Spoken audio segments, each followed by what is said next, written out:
Alléluia. Gloire à Dieu. Gloire à Dieu. Amen. Amen. Le Seigneur est présent parmi nous et nous voulons bénir notre Dieu pour sa sainte présence. Amen. Je vous salue dans le nom de Jésus. Je veux une fois de plus honorer le Seigneur Jésus pour le père de la maison, le pasteur Ivan Castano et son épouse, pasteur Modestine. Est-ce qu'on peut acclamer le Seigneur pour leur vie, pour la bénédiction, la bénédiction qu'ils sont pour nous. Amen. Amen. En tout cas, si vous ne l'attrapez pas bien ici, nous vraiment, on le veut toujours à Abidjan. Alléluia. Voilà, quand il arrive à Abidjan, personne ne veut le laisser repartir. Amen.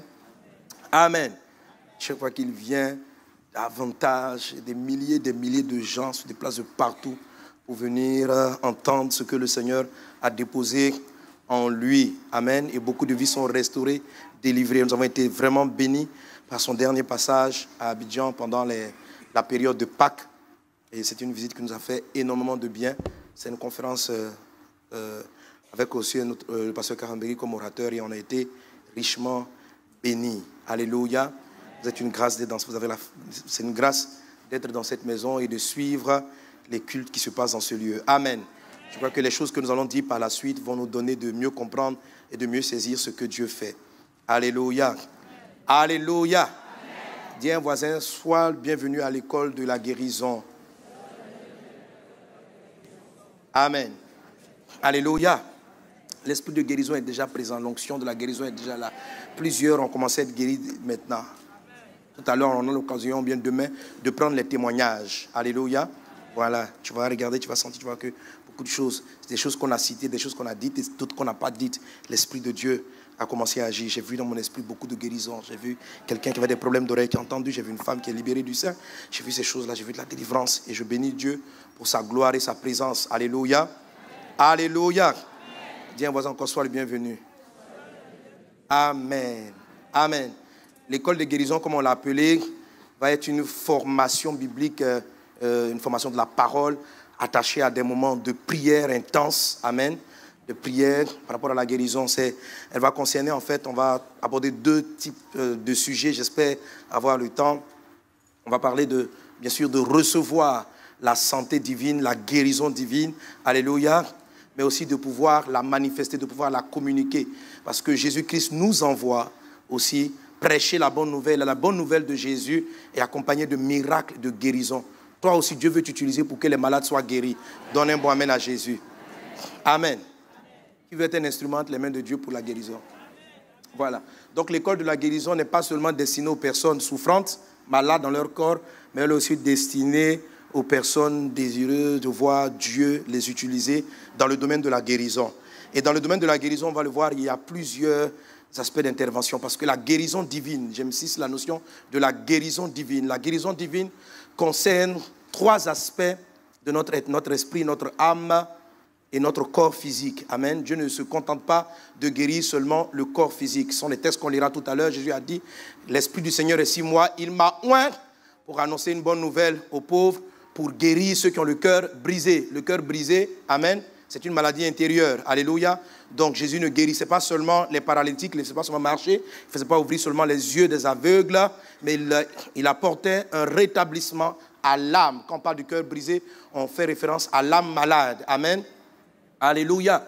Il y a beaucoup de gens de maladies comme ça qui peuvent affecter notre personne dans ces différentes entités. Amen, amen. Est-ce qu'on est ensemble? Est-ce qu'on est ensemble? Alléluia. Aujourd'hui, par la grâce de Dieu, je vais d'abord parler. Vous savez, la guérison divine se saisit par la foi. On va le voir tout à l'heure, se saisit par la foi. Or, la Bible dit ceci, la foi vient de ce qu'on entend, la parole de Dieu. Alors, le but de cette exhortation, ou le but de cet enseignement, c'est de créer en nous la foi pour saisir les choses de Dieu. Alléluia. Alléluia. Dieu fait encore des miracles. Dieu guérit. Dieu ressuscite les morts. Il y a beaucoup de gens qui ont des difficultés à croire à cela. Amen. Amen. Est-ce que la vidéo est prête? Regardez dans quelques minutes, c'est bon? Juste peut-être, je ne pensais pas le faire, mais je me suis dit, bon, peut-être je vais projeter une des vidéos de la dernière campagne qu'on a faite à l'ouest de la Côte d'Ivoire. Amen. Donc juste la projeter. Alléluia. Montrer que Jésus agit encore et que toi, tu sois dans ton cœur disposé. Parce que tout le monde croit que Dieu peut faire. Mais la plupart des personnes ne croient pas que Dieu va le faire.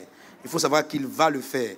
Il va le faire ici en France. On dit, quelqu'un est venu me dire, mais pasteur, en France, on ne voit plus trop des miracles comme ça. C'est en Afrique qu'on voit des choses comme ça.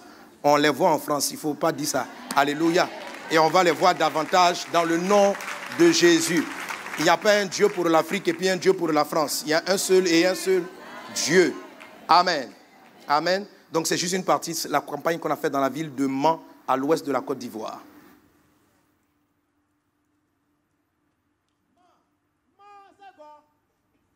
On s'est traduit dans une langue du terroir. Tout un coup, mon oreille droite a parlé. Je m'appelle Yo Yachmo Adomo.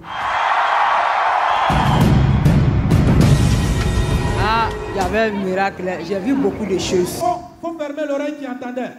Comment tu t'appelles? Tout ton nom. Désiré.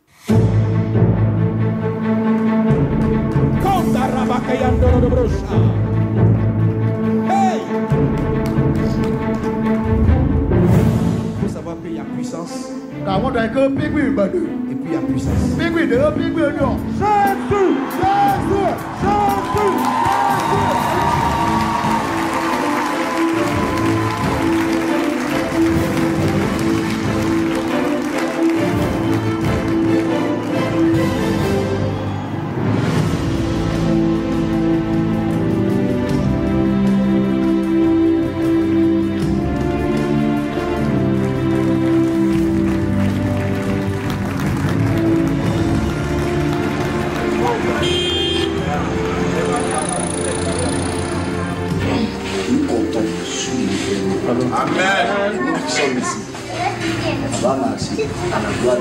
Amen. Ce que Dieu déclare aux bouches, nous le déclarons sur la vie de nous. Amen. Cette semaine, nous sommes en Mans.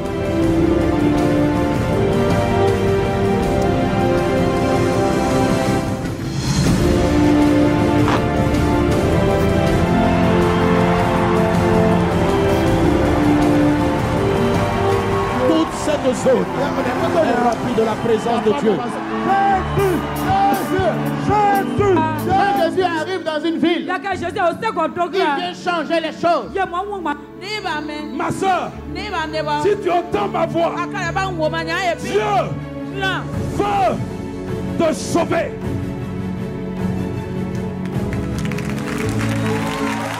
Dieu t'aime dans. Mais tu fais des choses qui t'éloignent de Dieu, qui te séparent de celui qui t'aime, de celui qui peut te protéger, de celui qui peut te garder. Mais Dieu t'aime. Il a donné un moyen.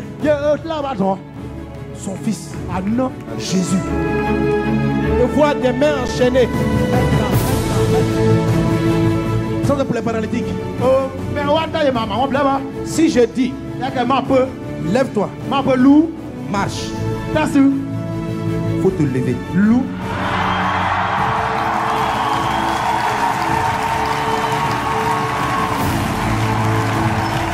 Ça là c'est pour toi. Oui. C'est ton fauteuil. Oui. C'est depuis quand tu es là-dessus? Octobre. Depuis octobre. Depuis octobre. Elle a eu l'attention. Oui, elle a eu un ABC. ABC. Son côté droit est pas. Et aujourd'hui elle marche. J'avais 2 ans. Il y a un maison qui est quitté dans sa tête. Quand il y a plein qui est sorti dans sa tête. Hameçon est quitté dans sa tête. Sophie Clarisse, est-ce que tu me vois? Oui, très bien. Qu'est-ce que j'ai fait? Dis ce que j'ai fait. Je ne peux pas trop parler pour le moment. Tu as soulevé le bras. Depuis elle est petite, ses 2 mains sont paralysées. Quand il dit on va soulever nos mains, il ne peut pas soulever mes mains. Quand je dis lever les mains pour prier là, toi tu ne peux pas lever. Il ne peut pas. Mais un coup, il va et soulève mes 2 bras. Jésus!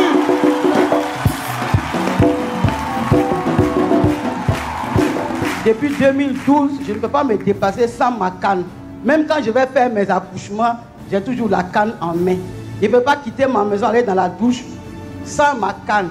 Mais ce soir, lorsque je priais, et que tout à l'heure j'ai vu ma soeur s'élever avec son fauteuil, j'ai été poussé par une force. J'ai même oublié ma canne. C'est maintenant qu'on vient de m'apporter la canne. Est-ce qu'on peut pousser des cris de joie? Quand le pasteur a commencé à prier, j'ai laissé la canne et j'ai marché pour venir devant le pasteur. Alléluia, est-ce qu'on peut?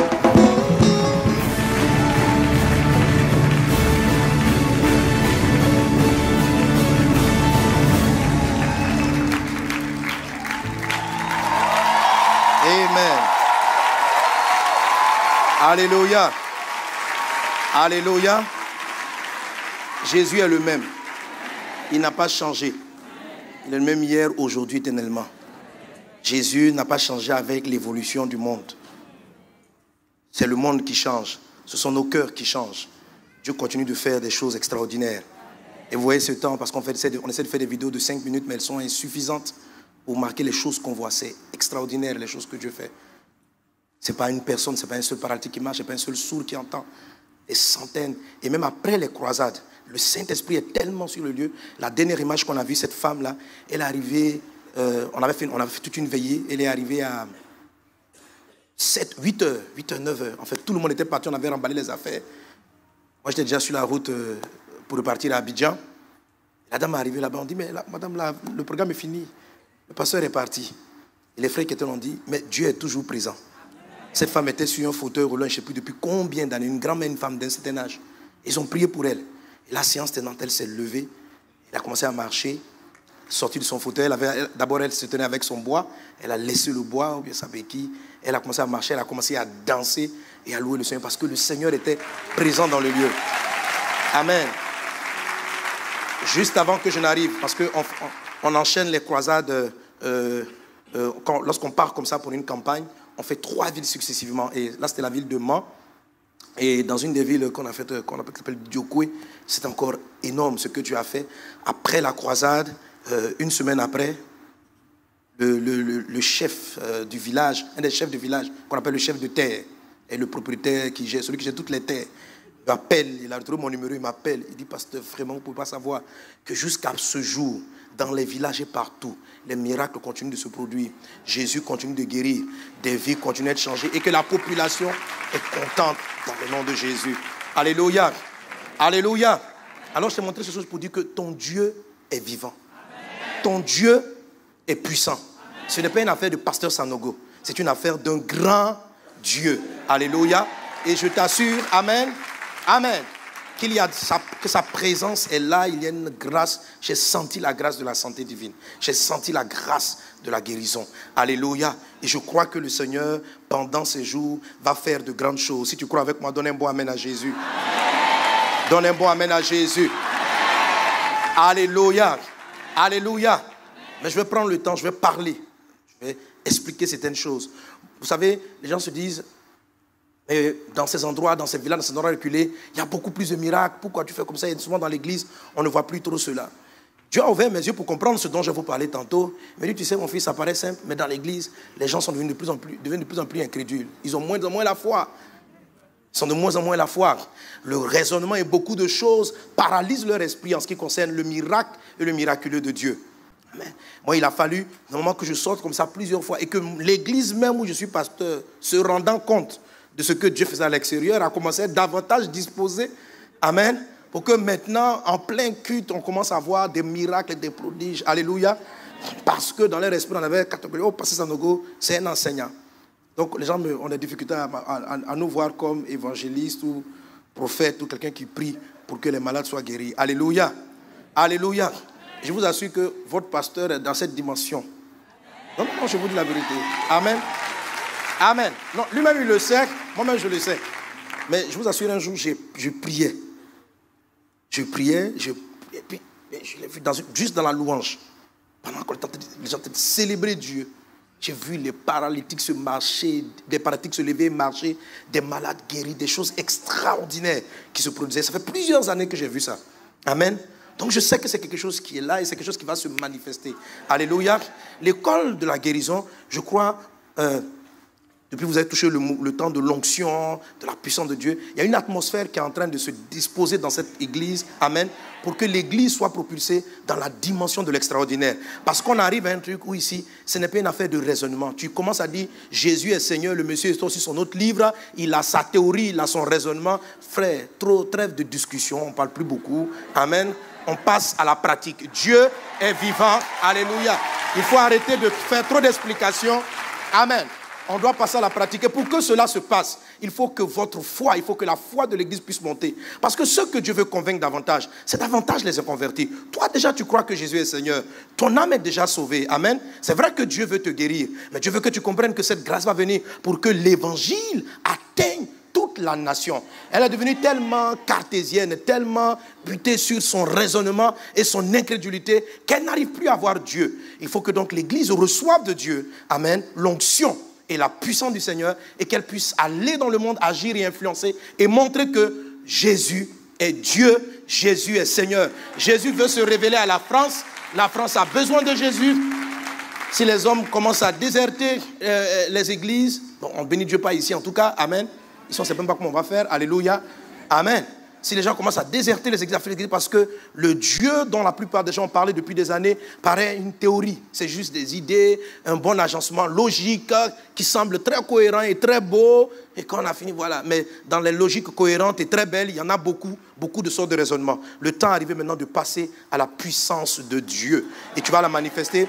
Et c'est là l'objectif de l'école de guérison. Non seulement guérir les malades qui sont présents, mais permettre à la puissance de Dieu, à l'onction de Dieu de se manifester et que plusieurs soient utilisés dans l'onction de la guérison, de la restauration. Il y a différentes manifestations du don de guérison. Quand la Bible parle, dans le livre de 1 Corinthiens 12, la Bible parle des dons de guérison. Elle utilise au pluriel parce qu'il y a plusieurs sortes. Il y a des personnes qui ont l'onction, qui reçoivent une onction de guérison par rapport au cœur des gens. Jésus parle de la guérison des cœurs brisés. Lorsque ces personnes la parlent, lorsqu'elles expliquent, les cœurs chargés se déchargent, commencent à pleurer, sont libérés. Il y en a d'autres qui vont jusqu'à la guérison physique. Amen. L'onction agit dans tous ces domaines. La Bible dit, il y a diversité de dons et aussi diversité d'opérations par le même esprit. Alléluia. Le même Saint-Esprit opère de différentes façons. Le même Saint-Esprit procure et manifeste de différents types de dons. Alléluia. Qui va être utilisé dans la guérison? Amen. Amen. Alors on va essayer de poser des choses par rapport à la parole de Dieu. Alléluia. Là, je vais parler maintenant à ceux qui ont besoin de guérison et aussi ceux qui ont besoin de comprendre c'est quoi les principes de la guérison. Parce qu'il y a des choses qui créent en nous l'incrédulité et qui nous empêchent de voir la gloire de Dieu. Je vais parler d'abord rapidement donc, de 5 choses importantes à comprendre sur la santé divine. 5 choses importantes à comprendre sur la santé divine. Amen. La première des choses à comprendre sur la santé divine, ces 5 choses-là, c'est juste pour mon introduction, c'est juste l'introduction, mais 5 choses à comprendre sur la santé divine. Amen. Je veux te dire ceci de la part du Seigneur, il ne faut pas te laisser séduire. Dieu veut que tu sois en bonne santé. Amen. Il ne faut pas te laisser séduire, Dieu veut que tu sois en bonne santé. Pourquoi je dis c'est une séduction? Parce que beaucoup de personnes ont fini par admettre que certaines maladies dans leur corps sont voulues par Dieu. Ils se sont dit, si Dieu voulait me guérir, il m'aurait guéri. Si je suis encore malade, c'est parce que c'est la volonté de Dieu. J'ai prié, il ne m'a pas guéri, c'est que c'est la volonté de Dieu. Ce que tu dis, c'est faux. Dieu veut que tu sois en bonne santé. C'est une doctrine du diable. C'est une doctrine qui amène des personnes à accepter des mots, à s'habituer à des petits mots de tête. Oh, ça c'est ma maladie, c'est mon mal, c'est mon petit truc. Chacun a fini par accepter la probabilité d'être malade. Vous savez, il y a une différence entre la guérison divine et la santé divine. La guérison concerne des personnes qui ont été malades. La santé, c'est le fait de ne même pas tomber malade. Alléluia. Tu es en bonne santé. Dieu veut que tu sois en bonne santé. C'est-à-dire que tu ne tombes pas malade. Tu ne tombes jamais malade. Et si une petite maladie venait s'approcher de toi, qu'elle s'enfuit dans le nom de Jésus. Qu'elle ne demeure pas en toi. Est-ce qu'on est ensemble? Est-ce qu'on est ensemble? Alléluia. Alléluia. La Bible dit ceci dans le livre de Jacques, chapitre 1, verset 13. Que personne, lorsqu'il est tenté, ne dise que Dieu me tente. Car Dieu ne peut être tenté par le mal et il ne tente lui-même personne. Mais chacun est tenté quand il est attiré et amorcé par sa propre convoitise. Alléluia. C'est vrai qu'ici, il est question de la tentation. Mais le Seigneur nous explique une logique. Le Seigneur nous donne une logique dans ce texte. Il dit, Dieu ne tente pas parce que lui-même il n'est pas tenté. Donc Dieu ne donne pas des maladies parce que lui-même il ne tombe pas malade. C'est la même logique. Dieu n'autorise pas la maladie, Dieu ne tente personne. Mais si la maladie persiste dans des corps, malgré le fait que tu aies prié, cela émane de certains problèmes intérieurs. La Bible dit ici, c'est la convoitise qui favorise la tentation. Il y a toujours du diable, il y a toujours le diable qui va essayer de te tenter, qui va essayer de t'apporter des maladies, des mots différents, divers sortes de mots. Amen. Mais tu dois être convaincu que ce n'est pas la volonté de Dieu. Ce mal de tête persistant, le cancer dans ton sang, le cancer, etc., la douleur de rein qui persiste, cette fatigue chronique, ce mal qui persiste, ce n'est pas la volonté de Dieu. Qu'est-il avec moi? 3 Jean chapitre 1 verset 2. Bien-aimé, je souhaite que tu prospères à tous égards et que tu sois en bonne santé comme prospère l'état de ton âme. C'est une suite logique du premier. Le texte dit ici, Dieu veut qu'on soit en bonne santé et il rattache cela à notre état d'âme. Amen. Je veux que tu sois en bonne santé comme prospère l'état de ton âme. C'est pourquoi, dans l'enseignement que je vais donner sur la guérison divine, vous allez comprendre pourquoi c'est important de travailler à la guérison intérieure. Alléluia. Alléluia. Aujourd'hui, je vais m'attarder un peu sur la guérison intérieure. Mais vous allez voir qu'elle a une incidence directe sur tout ce qui peut être comme maladie physique et même émotionnelle. Est-ce qu'on est ensemble? Jérémie chapitre 33, verset 6. Voici, je lui donnerai la guérison et la santé. Je les guérirai et je leur ouvrirai une source abondante de paix et de fidélité. Dieu te dit qu'il veut te donner, il va te donner la guérison. Reçois cela dans le nom de Jésus. Reçois cela dans le nom de Jésus. Amen. Une source abondante de paix et de fidélité. Alléluia. La Bible dit encore ceci, j'aime vraiment ce texte. Ésaïe, on le connaît tous. Ésaïe chapitre 53, verset 5, il est dit, mais il était blessé pour nos péchés, brisé pour nos iniquités, le châtiment qui nous donne la paix est tombé sur lui, et c'est par ses meurtrissures que nous sommes guéris. Alléluia. Quand le prophète Ésaïe prophétisait ces choses, Jésus n'était pas encore allé à la croix. Donc la façon dont il parle, il annonce un événement, il dit par ses meurtrissures, nous sommes guéris. Amen. Nous serons guéris par ses meurtrissures. Et l'apôtre Pierre, reprenant le même texte, dit ceci, en 1 Pierre chapitre 2, verset 24, il dit ceci, lui qui a porté lui-même nos péchés, on peut le lire ensemble, lisons-le ensemble, 1, 2, 3, qui a porté lui-même en son corps sur afin que mort au péché, nous ne vivions plus pour la justice, lui, par les meurtrissures duquel... Amen. Amen. Ok, je te pose la question. Est-ce que par les meurtrissures de Jésus, tes péchés ont été pardonnés? Qui croit que ces péchés sont pardonnés? Non, qui croit? Qui est convaincu? Bon, le même texte dit, ces meurtrissures t'ont guéri. Pas vont te guérir. Là, non, avec Pierre, ouais, c'est le même texte, mais Pierre l'utilise maintenant. Il dit que cette guérison-là, acquise à la croix, cette guérison est déjà acquise. Elle ne va pas venir. Dieu t'a guéri. Quand je vois vous, André, vous ne voulez pas trop croire. Oui, c'est ça. Les gens sont là. Ça dit, regardez, je dis, tu es guéri. Je dis, mais parce que tu parles de quoi? Moi, j'ai des ulcères ici. Frère, entre ce que tu sens et ce que la Bible dit, qui est vrai? Je n'ai pas inventé le texte, on vient de le lire ensemble. La Bible est la parole de Dieu. Les choses qui nous fatiguent, c'est notre raisonnement. C'est notre raisonnement. On n'arrive pas à prendre les choses simplement. Pourquoi Dieu fait plus de miracles souvent dans des endroits comme ça? Parce que les gens sont simples. J'ai voulu cette vidéo, là, il y en a beaucoup, mais j'ai voulu cette vidéo parce qu'à l'intérieur, en fait, ils ont juste mis la partie, j'ai dit aux gens, et je le dis chaque fois, je dis simplement, quand je vais dire lève-toi, lève-toi. Et les gens, ils entendent, on dit lève-toi, lève-toi. Et puis ils s'élèvent et ils marchent.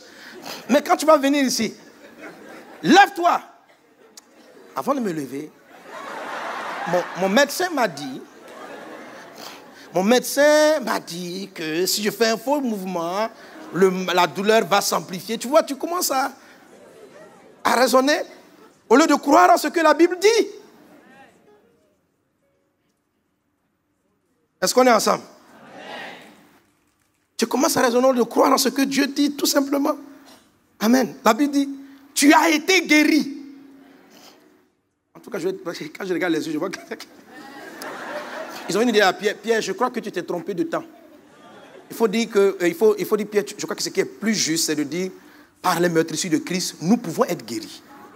C'est-à-dire que si nous croyons à la croix, on peut être guéri, mais on peut ne pas être guéri. Hein? Pierre, Pierre, excuse-nous, il arrive que je connais des hommes de Dieu, je connais même un grand de Dieu, tu sais, il était malade. Donc on a des expériences, on a des choses qu'on a vécues qui paralysent notre foi et qui nous empêchent de croire en la parole de Dieu. La Bible dit ceci, que Dieu nous interdit d'enlever un iota. Ça veut dire ce qu'il a dit, il l'a dit. Amen. Pourquoi tu crois dans le texte qui dit tes péchés sont pardonnés et tu ne crois pas au texte qui dit tes meurtrissures, par ces meurtrissures tu es guéri? Pourquoi tu ne crois pas? Pourquoi tu fais un tri dans la parole? Pourquoi tu retranches des versets? Pourquoi? Parce que quand on dit les péchés sont pardonnés, là c'est virtuel, on ne voit pas vraiment, bon, on croit c'est un esprit. Mais la maladie là, frère, c'est du concret. Hein?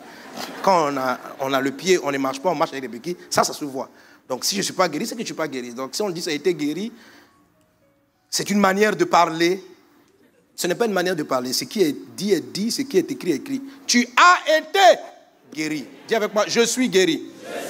Je suis guéri. Alléluia. Non, je savais qu'aujourd'hui, j'allais me battre avec l'esprit de beaucoup de gens. Aujourd'hui, on va se battre. Il faut que ton esprit perçoive, reçoive. Afin que la puissance de Dieu agisse en toi dans le nom de Jésus.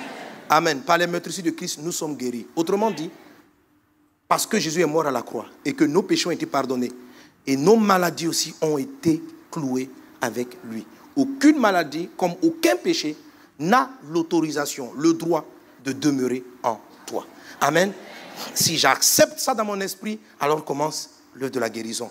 Amen. Si je le crois dans mon cœur, la Bible dit, nous sommes sauvés par la foi. Si je ne crois pas que mes péchés sont pardonnés, si je ne crois pas cela, ça ne fonctionne pas. Je serai toujours sur mes péchés. De même, si je ne crois pas que Dieu l'a fait et que je suis guéri, ça ne sera pas actif en moi. Mais dis avec moi, je crois. Je crois. Je crois. Qu'il en soit ainsi dans le nom de Jésus. Amen. Maintenant, donc, la deuxième chose que tu dois savoir sur la guérison maintenant, c'est ce que je te demande de dire, c'est-à-dire de croire. Je te dis que ta foi est la main spirituelle avec laquelle tu saisis la promesse, la foi. Je fais ça. Viens, Marc-Olivier, viens. On va faire une... non, ça c'est lourd. Bon. On cherche un objet. Ok. Ça va? Amen. Je vais te donner la bouteille. Ok? Tu vas la prendre et puis la deuxième fois, tu vas mettre les mains en arrière, tu vas refuser de la prendre. Ok? Marc-Olivier. Voilà la bouteille. Il y a la santé. La paix de Dieu. Elle est déjà acquise. Tiens, elle est à toi, prends-la. Amen.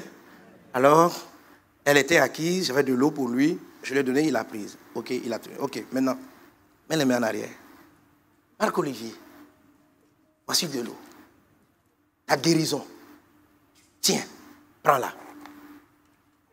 Mais tiens, prends-la. Mais prends-la. Mais je te donne la guérison, prends ta guérison. Faut pas que ça se casse. Amen. Je fais quoi? Bon, tiens ça. Mais prends ta guérison, c'est ta guérison. Et je crois. Mais j'ai dit, j'ai tout fait. Là, tu es guéri. Je t'ai dit, tu es guéri. Prends ta guérison, prends-la. C'est pas croyable. Tu n'as plus mal à la tête. Il n'y a plus de cancer en toi, c'est fini. Je suis mort à la croix. Il n'y a plus de cancer. Le sida est terminé. Je l'ai vaincu à la croix. Tiens la santé. Les arthroses, c'est fini. Par mes meurtrissures, tu es guéri. Tiens la santé. Amen. On peut rester ici des heures. Des journées entières. Le problème n'est pas ce que Dieu a acquis pour nous. Mais est-ce qu'on le saisit? Est-ce qu'on prend ce que Dieu nous a donné? Quelqu'un est-il avec moi? Alléluia. La Bible dit, nous sommes guéris. Amen. Si on me demande, est-ce que tu as donné la guérison à Marc-Olivier? Oui, je lui ai donné. Mais il n'a pas pris. Est-ce que Dieu t'a donné la guérison? Si, Dieu te l'a donné. Est-ce que Dieu t'a donné la santé? Si, il te l'a donné. Oui, il te l'a donné. Mais tu ne l'as pas prise. Tu refuses de la prendre. Quelqu'un est-il avec moi? Le texte ne dit pas, Dieu va nous acquérir la santé. La Bible est claire, par ses meurtrissures, nous avons été guéris. Nous avons été. Et la Bible est la parole de Dieu. Alléluia. Alléluia. Quelqu'un est-il avec moi? Quelqu'un est-il avec moi? Amen. Tu peux te rasseoir. On peut acclamer pour Marc-Olivier. Amen. Amen. Un jour, Jésus marchait au milieu d'une foule. On aura l'occasion de lire ce texte après. Il marchait au milieu d'une foule. Il y avait cette femme-là qui s'est approchée et qui a dit, si seulement j'arrive à le toucher, je serai guéri. Et la Bible dit qu'elle s'est approchée de lui. Donc nous sommes en Matthieu chapitre 9, verset 22. Il a dit, quand la femme a su il a dit, Jésus se retourna et dit en la voyant, prends courage ma fille, ta foi t'a guéri. Et cette femme fut guérie à l'heure même. Ta foi t'a... Et cette femme fut guérie à l'heure même. Amen. Amen. La chose s'est passée en deux temps. La première des choses, lorsqu'elle a touché, elle a été soulagée. Jésus lui a dit, ta foi t'a guéri. Ce qui m'intéresse dans ce texte, Jésus ne dit pas, je t'ai guéri. Il dit, ta foi t'a guéri. Et si vous prenez le temps d'observer le Nouveau Testament, cette expression est très récurrente. Est-ce que Jésus dit ces paroles-là par fausse modestie? C'est-à-dire pour ne pas être prétentieux, qu'on ne peut pas dire, bon, tu sais, madame, on ne peut pas dire que c'est moi qui t'ai guéri, je vais dire ta foi t'a guéri pour t'encourager. Non.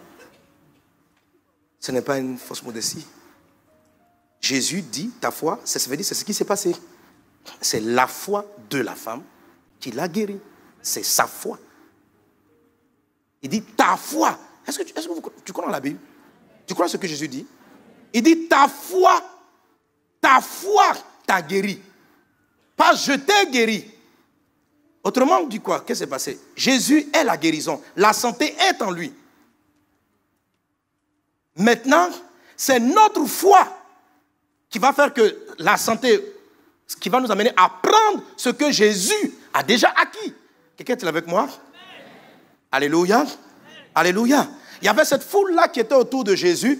Les gens le touchaient. Mais rien ne se passait dans leur corps. Quand la femme l'a touché, elle a dit, une force est sortie de moi. On dit, mais comment tu le sais? Il dit, parce que, Jésus a dit, quelqu'un m'a touché. On a dit à Jésus, mais tout le monde te touche. Il dit, non, j'ai senti une force sortie de moi. Autrement dit, la foule qui était autour de Jésus touchait Jésus sans le toucher réellement.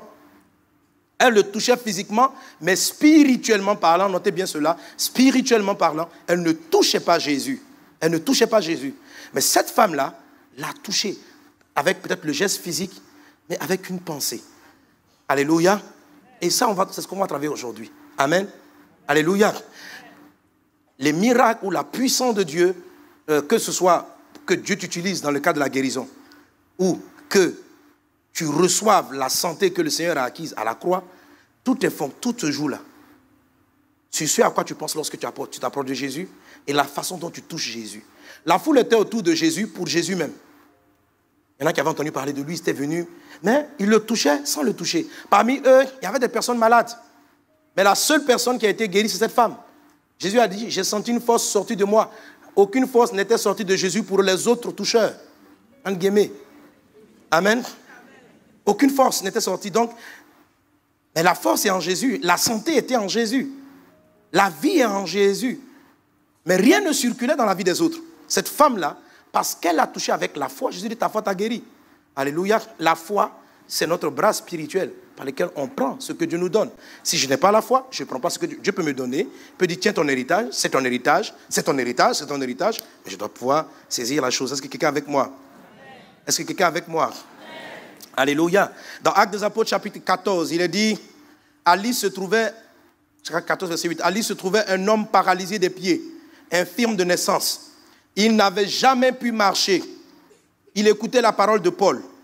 L'apôtre Paul fixa les yeux sur lui et voyant qu'il avait la foi pour être sauvé.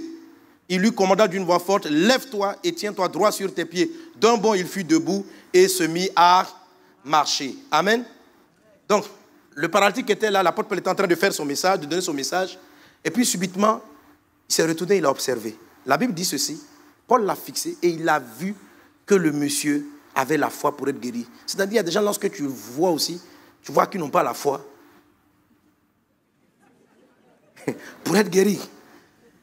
Et cela montre clairement que le problème de la guérison, certes, il y a ce que Jésus a acquis à la croix, il y a la façon dont on prie, mais le grand travail, c'est la foi de celui qui réceptionne le miracle. Quelqu'un est-il avec moi? Quelqu'un est-il avec moi? Maintenant, quand je parlerai de l'onction, de guérison, vous allez voir que la Bible dit l'onction brise le joug. Donc, quelquefois, la présence de l'onction, la présence du Saint-Esprit, c'est comme si elle vient et puis elle brise l'incrédulité dans le cœur des gens. Amen. Et ça leur permet d'avoir la foi et de saisir ce que Dieu est en train de faire. Alléluia. Alléluia. Ah, maintenant, je vois dans tes yeux la foi. Tu vas être sauvé. J'ai bien regardé. Parce que quand on fixe, on voit. J'ai expliqué en fait plus tard ce que Paul a vu. Qu'est-ce qu'il a vu? Comment on peut faire la différence entre un infirme qui n'a pas la foi pour être guéri et un autre infirme qui a la foi pour être guéri. Tout infirme, si tu lui demandes qu'est-ce que il va te dire, il veut être guéri.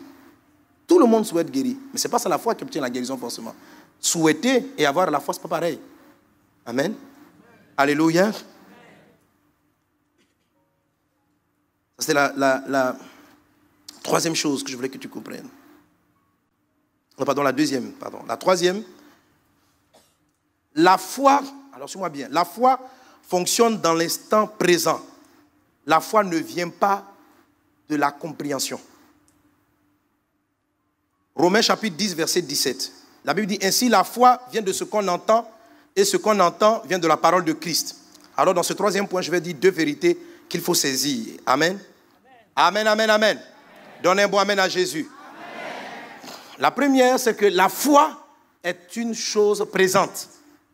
La parole qui donne la foi est une chose présente. La Bible dit, la foi vient de ce qu'on entend. Pas de ce qu'on a entendu, mais de ce qu'on entend.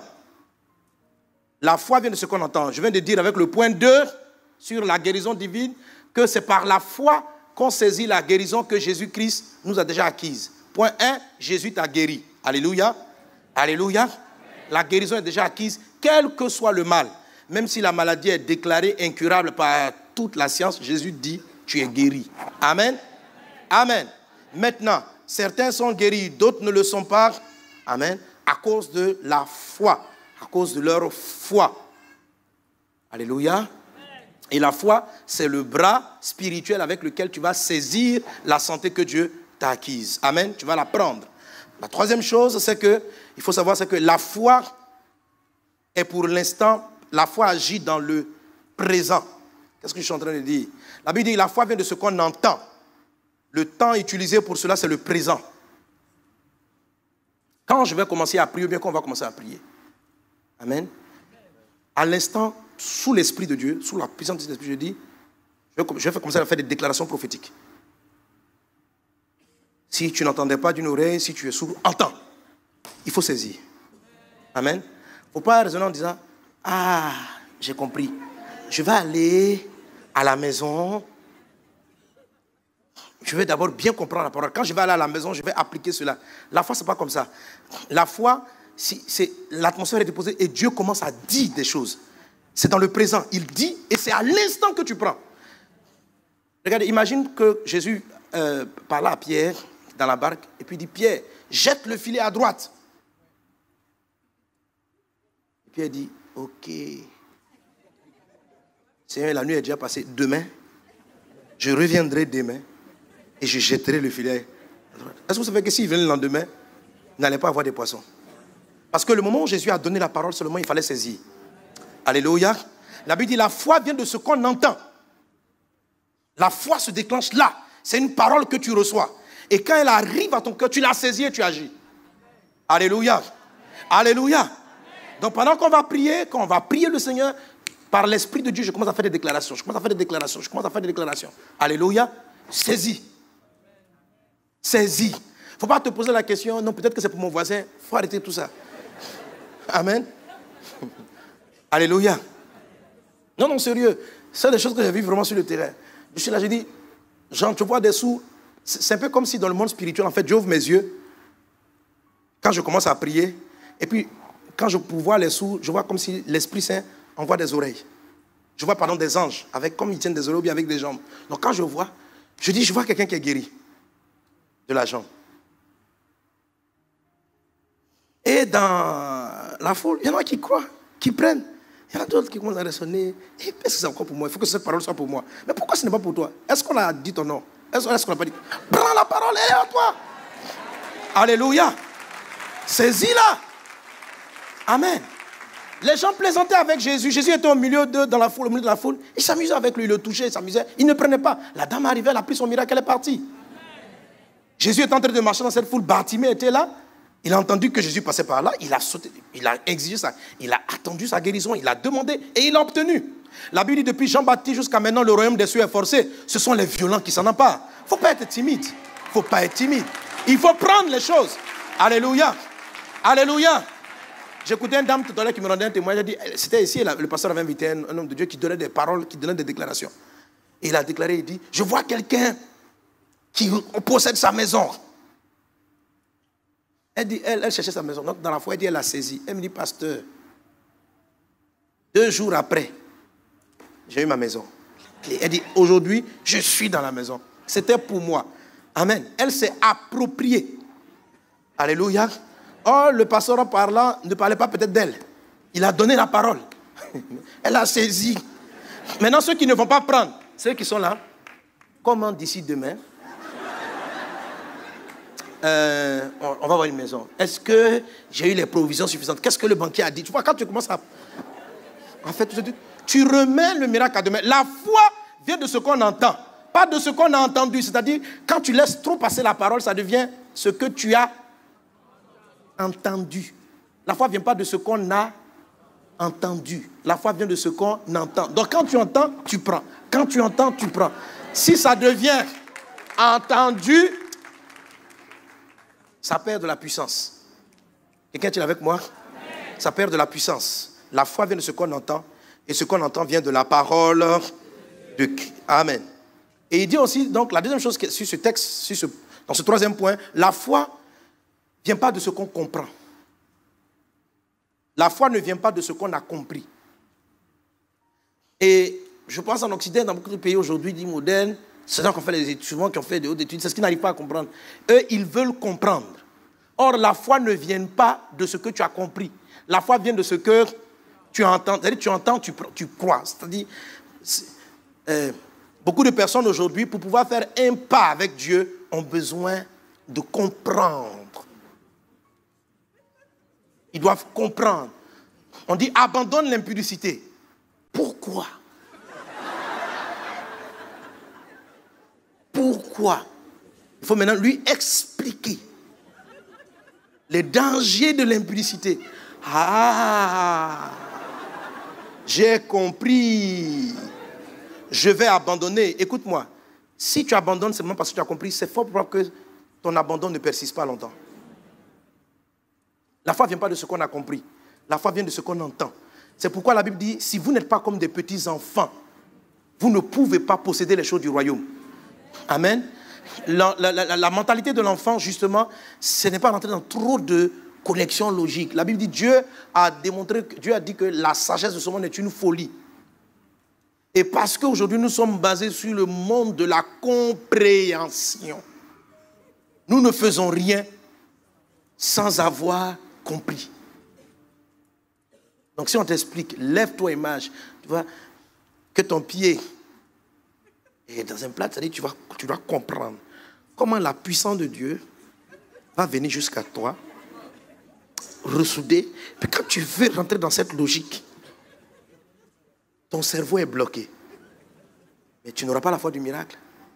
La foi vient de ce qu'on entend. Un peu comme quand on dit prions pour recevoir le baptême dans le Saint-Esprit. Il y en a qui sont en train de réfléchir. Moi, je parle en français. Subitement, ma langue a commencé à dire Rianda Baba. Oh. Donc, les gens qui pensent comme ça, ils durent avant d'avoir le parler en langue. Ça prend du temps. Parce qu'ils ne saisissent pas les choses. Dieu a donné l'esprit. Prends-le. Alléluia. Prends-le. Pourquoi? Parce que tout ce que Dieu fait, voilà quand même, je me suis obligé d'expliquer un peu quand même. Amen.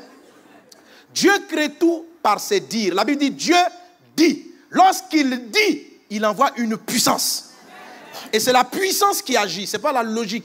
La compréhension est du domaine de l'émotion, c'est du domaine de l'âme. Dieu travaille avec ton esprit. On saisit les choses par la foi. Amen. L'esprit ne fonctionne pas par compréhension. C'est l'âme qui suit la connexion logique. Si ce qui est dit est la parole de Dieu, saisis-le. Alléluia. Alléluia. Gloire à Dieu. Gloire à Dieu. Si je viens à quelqu'un qui parle par l'esprit, il parle, il prêche. Il dit, je vois cette année la faveur de Dieu dans ton foyer. Il dit, je reçois. Prends. Sur la base de ce que tu as reçu, quelque chose va se passer dans ta maison. Quand je déclare par l'esprit, Dieu t'ouvre les portes du travail. Je vois des gens qui travaillent. Prends. Dis, je saisis. Il ne faut pas commencer à dire, est-ce que ça me concerne? Est-ce que ça... Non. C'est quoi? Pourquoi tu raisonnes comme ça? Tu es en train de te priver de la faveur de Dieu. Amen. Amen. Est-ce qu'on est ensemble? Est-ce qu'on est ensemble? La quatrième chose, qui est une suite logique, la troisième, qui est basée même sur le même texte, la foi ou le doute sont créés par des paroles qu'on entend. La foi ou le doute sont créés par les paroles qu'on entend dans l'instant présent.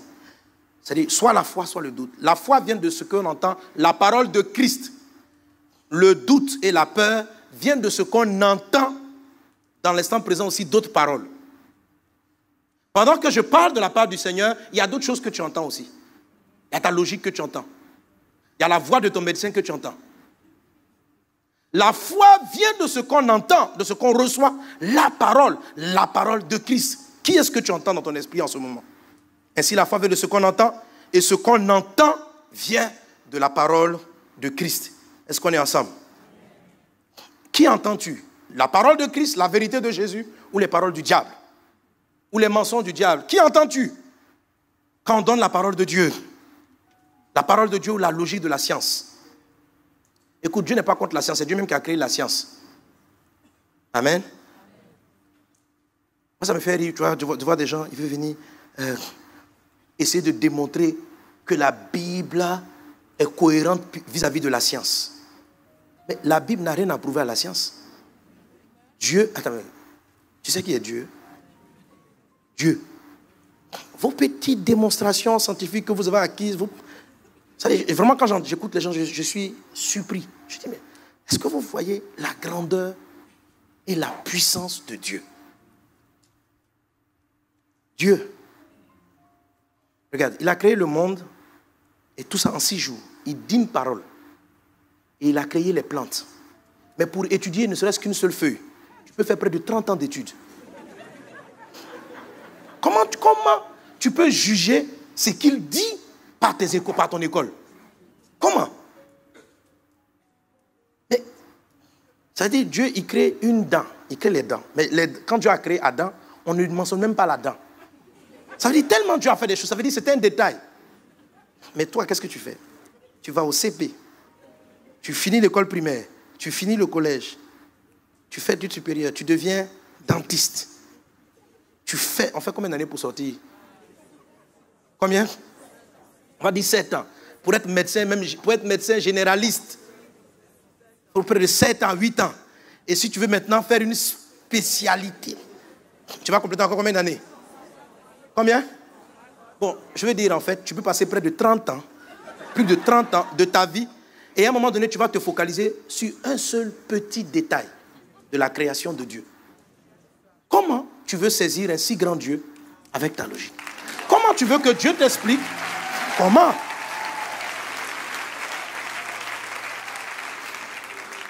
Tout ce que tu vois, il en a l'auteur. Vous voulez le juger comment? Vous voulez vous asseoir, être là, un débat scientifique, et puis je vois des chrétiens aussi qui veulent s'évertuer à leur expliquer. Il n'y a rien à expliquer. C'est être insensé de croire que Dieu n'existe pas. C'est être insensé. Et souvent, quand vous rentrez dans des grottes et vous voyez des dessins sur le mur, vous dites qu'il y a une civilisation qui est passée par ici. Parce que la nature ne peut pas dessiner quelqu'un en train de chasser sur un mur, dans une grotte. Si la nature ne peut pas faire ça, comment est-ce qu'elle va créer un homme? Raisonnez un peu quand même. La nature, si les éléments de la nature ne peuvent pas dessiner sur la grotte quelqu'un en train de poursuivre un animal. Quand vous rentrez là-bas, vous dites « Ah !» Il y a une civilisation ici. Étudiants, vous n'avez même pas le doute même de dire qu'est-ce qui prouve que ce sont des hommes qui ont fait. Vous partez facto. Ça ne peut pas être le produit du hasard. Des hommes ont dessiné cela. Étudions maintenant la civilisation qui a fait ce dessin. C'est comme ça que vous raisonnez chaque fois. Mais le corps humain est beaucoup plus beau, plus complexe que toutes ces choses. Et pour lui, vous êtes en train de dire, est-ce qu'on l'a vraiment fabriqué? Est-ce qu'il n'est pas le produit d'un hasard? Ça veut dire, et maintenant on va raisonner, des atomes se sont mis ensemble. Alors, si des atomes sont mis ensemble, avec des siècles, on peut fabriquer un homme, franchement, moi je crois que la nature peut fabriquer une montre. Je crois que la nature peut dessiner un homme en train de poursuivre quelqu'un et c'est pas... Voilà. Quelqu'un est-il avec moi? Alléluia. Alléluia. Alors Dieu dit qu'il t'a guéri. Qu'est-ce que toi tu dis? Dieu dit qu'il t'a guéri. Maintenant toi tu dis quoi? Dieu dit je t'ai guéri. Le Dieu Tout-Puissant dit je t'ai guéri. Il dit la foi vient de ce que tu entends, pas de ce que tu as compris. Quand je dis accepte, crois et tu vas voir. Si tu crois, tu verras la gloire de Dieu. Pas si tu comprends. Alléluia. Est-ce que je suis contre la compréhension? Non. Mais nous comprenons et nous expliquons ce que Dieu nous donne la grâce de comprendre. Nous devons faire des études et des recherches pour comprendre. Mais ce n'est pas parce que je n'ai pas compris une chose que la chose n'existe pas pour autant. Amen. Et je peux avoir accès à cette chose en y croyant simplement. Et je peux plus tard développer la compréhension de ce phénomène-là. Mais je dois accéder à certaines promesses par la foi. Amen. Le niveau de la science est trop bas pour expliquer tout ce que Dieu fait. Comment? Par la puissance. Je crois que si Dieu nous laisse avant son retour dans des années, des siècles, des années après, on va comprendre pourquoi la parole simplement procure la santé. On comprendra. On va l'expliquer scientifiquement. Mais pour le moment, on est encore très loin de comprendre tout cela. Alors on l'accepte par la foi. Amen. Amen. Ah, je vais aller vite pour pouvoir terminer. Amen. Ah, je suis juste même dans la phase de l'intro. Amen. Et maintenant, il y a 3 niveaux. La dernière chose à savoir sur la foi, sur la guérison divine, il y a 3 niveaux d'opération de la guérison divine. Amen. La Bible dit, 1 Thessaloniciens 5, 23, passage que nous connaissons, que le Dieu de paix vous sanctifie lui-même tout entier et que tout votre être, l'esprit, l'âme et le corps soient conservés irrépréhensibles lors de l'avènement de notre Seigneur Jésus. C'est-à-dire, soient conservés sans reproche. Amen. On va voir tout de suite, il y a des mots. Alléluia. Il y a des mots qui attaquent notre corps. Ce sont très souvent les maladies que nous connaissons, mal de tête, mal de pied, etc. Cancer, sida, etc. Ce sont des mots qui attaquent le corps physique. Il y a des maladies qui attaquent l'âme. Il y en a aussi qui attaquent l'esprit. Amen. Mais lorsque notre esprit est régénéré par Jésus, on va voir la différence tout à l'heure. Lui, il est saint. Lui, il est guéri. Amen. Mais il y a une autre partie qui peut être souillée. Et je vais l'expliquer tout de suite. Est-ce qu'on est ensemble? Quand Jésus prêche en Luc 4, 18, il dit « L'Esprit du Seigneur est sur moi parce qu'il m'a oint pour annoncer une bonne nouvelle aux pauvres. Il m'a envoyé pour guérir ceux qui ont le cœur brisé, pour proclamer aux captifs la délivrance. » Amen. La délivrance dont il parle par rapport aux captifs, ce n'est pas la délivrance des prisons physiques. Il parle des prisons intérieures. Donc l'être intérieur peut être emprisonné. Et tout ça, je suis en train de citer ici un ensemble de maladies, un ensemble de problèmes qui concernent l'être intérieur. Et vous allez voir que tout à l'heure, ce que j'ai décrit, ce sont des maladies. Le fait de ne pas avoir la foi pour saisir son miracle. J'ai dit, la foi, c'est le bras avec lequel tu vas saisir ton miracle. Est-ce que tu sais que quand tu ne l'as pas, spirituellement parlant, tu es un manchot? Sérieux? Oui. Les maladies qui concernent l'esprit sont terribles. Sont terribles. Lorsque, on va voir, vous savez, souvent dans la Bible, lorsque vous lisez la parole de Dieu, vous voyez, Jésus utilise quelquefois l'expression aveugle. Pendant que les gens ont les yeux bien ouverts. Mais il parle bien d'une autre entité en nous, qui est aveugle. C'est une maladie. On peut avoir les yeux physiques ouverts, tandis qu'on est aveugle. C'est une maladie. Et beaucoup de gens sont fatigués par ce mal. On va voir quelles sont les conséquences. Alléluia. Amen. Jésus te guérit dans le nom de Jésus. Jésus ouvre tes yeux. Donc la Bible dit que Christ est venu pour guérir les aveugles, pour guérir les paralytiques, pour libérer les captifs, pour guérir ceux qui ont le cœur brisé. La guérison qu'apporte Jésus touche l'esprit, l'âme et le corps. Jésus rétablit toutes choses. Amen. Parce que beaucoup de nos maux physiques sont des conséquences des maux intérieurs. Beaucoup. Alléluia. Et même encore, notre incapacité à saisir le miracle de Dieu, elle est un signe, est un symptôme d'une maladie intérieure. On va voir des textes, Jésus le dit. Il dit par exemple ici, il dit ce peuple est aveugle et sourd. Il dit ils sont comme ça afin qu'ils ne comprennent. Il dit de peur qu'ils ne comprennent et que je les guérisse. Alléluia. Les gens, ils avaient des oreilles, ils entendaient. Mais il y a des choses qu'ils ne comprenaient pas. Spirituellement parlant, ils étaient sourds. Et quelqu'un peut être là dans ce lieu et être sourd. Mais dans le nom de Jésus, je le déclare que tes oreilles spirituelles s'ouvrent aujourd'hui même au nom de Jésus. L'onction du Seigneur qui est présente dans cette salle, l'onction de Dieu est là pour guérir. Si tu es venu dans ce lieu, c'est que tu manifestes déjà quelque part une certaine foi. Tu t'attends à Dieu. Alors attends-toi à lui correctement, convenablement. Parce que Dieu te restaure, Dieu te guérit. Alléluia. Alléluia. Aujourd'hui, j'aimerais toucher quelques points. Nous allons prier en fonction de cela en ce qui concerne certaines maladies intérieures et celles qui affectent, je dirais, notre esprit ou certaines parties de notre, que j'appelle notre conscience plutôt. Amen. Qui affectent notre conscience. Alléluia. Alléluia. Paul dit en Éphésiens chapitre 3, verset 16, afin qu'il vous donne, selon la richesse de sa gloire, d'être puissamment fortifié par son esprit dans l'homme intérieur. Amen. Le texte dit que l'homme intérieur, qui fait référence donc à l'âme et à l'esprit, amen, l'homme intérieur a besoin d'être fortifié par le Saint-Esprit. Donc, fortifier, ça veut dire rendre fort. Quelqu'un qui n'est pas fort, c'est quelqu'un qui est affaibli. Amen. L'homme intérieur peut être fragilisé, peut être faible. Ce qui fait qu'il ne saisit pas les choses de Dieu.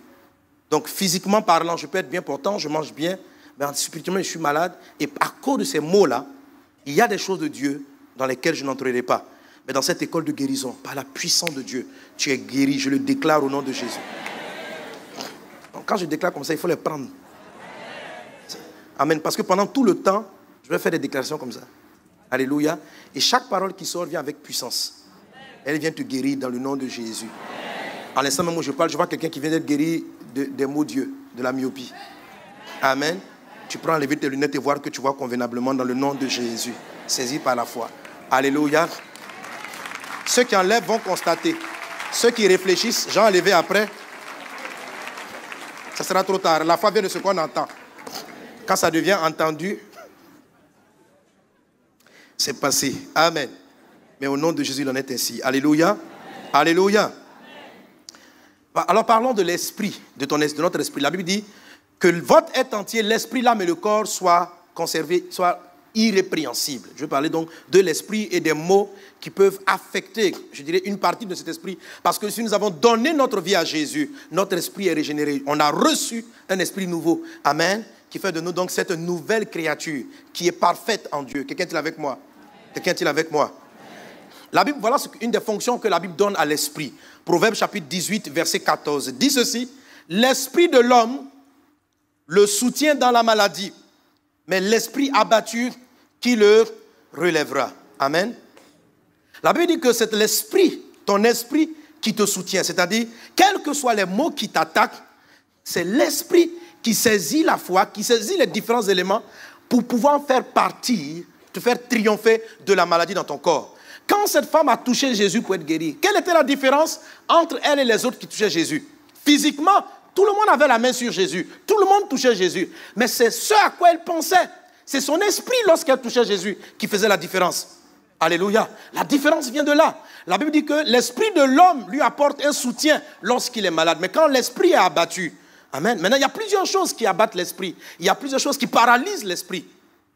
Et ce sont ces genres de choses-là qui empêchent, parce que la guérison a été obtenue, qui l'empêchent d'être effective, d'être manifeste souvent dans notre corps. Ce sont des combats en nous, des combats intérieurs.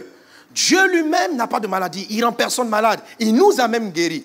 Mais ce sont nos luttes intérieures, internes, qui nous empêchent de saisir profondément et véritablement la guérison de Dieu. Mais dans le nom de Jésus, tu es guéri corps, âme et esprit pendant ce programme. Au nom de Jésus, amen. Je le déclare.